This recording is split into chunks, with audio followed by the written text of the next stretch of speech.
రంగు రంగు తారలన్నీ తొంగి తొంగి ఒక్కసారి చూస్తున్నా ఏంటిలా పైన లేని వెన్నెలంతా నేల మీదకొచ్చినట్టు నువ్వుంటే చూడవా మంచువాన నన్ను ముంచనంట వాన విల్లు మీద ఇల్లు కట్టినెవ్వరంట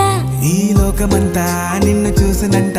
ఏ దిష్టి నిన్ను తాకకుండా ఇంటిలోన దాచుకుంటా రంగు